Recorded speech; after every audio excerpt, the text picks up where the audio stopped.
Hey guys, welcome. It is the last day of our Marian Virtue Challenge. And today we're talking about surpassing purity again for the last time. Make sure you stay until the end for no good reason other than I have good things to say today. Man, we've talked about a lot of different aspects about purity, and there's more we could talk about, and we could go on for ages trying to cover all the different branches of purity that there are. But I think the biggest thing I want to focus on today is that ultimately purity, yes, has all these different things regarding to sexual temptation and moral temptations regarding being selfish, and just there's obviously we've talked about it the past 2 days, you know what I mean. But the biggest thing that resembles purity is running to the Father. And where am I getting this from? So if you remember the story in the gospel where the children are running up to Jesus and the disciples are trying to hold them back, but Jesus says, no, let the children come to me. That's what purity is. That's the innocence. They're not, they're not trying to follow a custom or tradition or anything, or like, trying to be polite and ask for permission to go up and see Jesus or whatever was the expectation for being able to approach Jesus. No, they just run right up to him and they come and embrace him, right? And so that's exactly what we're called to do. Another example is the hemorrhaging woman. She is like, if I can just but touch his cloak, and that faith comes from this childlike innocence that Jesus is calling all of us to have.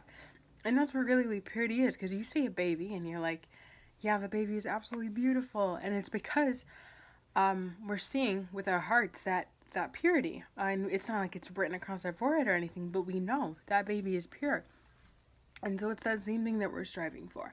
Especially in moments where you feel absolutely broken, where you're weighed down by what's going on in your life, when you cannot find something good about your day, when you feel like you're not enough, like you're not worthy, you need to run to the Father. And that's what purity is calling us to do. It's always, always, always, always having trust in the Father. And trust has been such a recurring theme during this virtue challenge. And like I've mentioned before, it was really not planned. So I think that is really the message that the Holy Spirit was trying to bring through us throughout this retreat. Go back and look at the Trust Novena. You can look it up online if you like.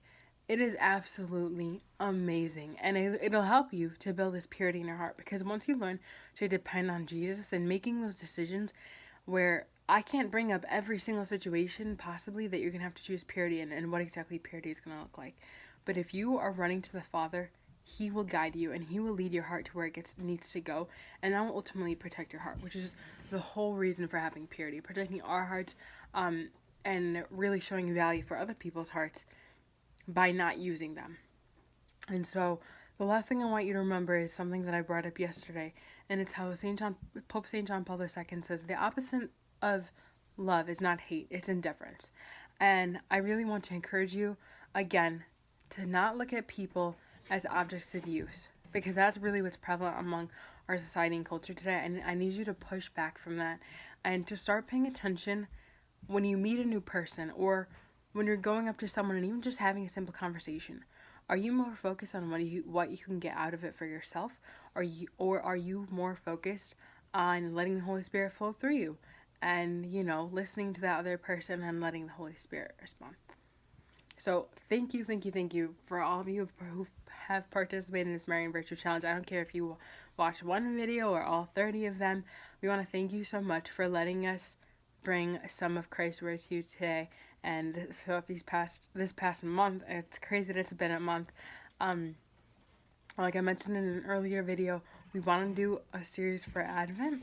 We're thinking of cutting back on videos a little bit, because it's a lot of work, believe it or not.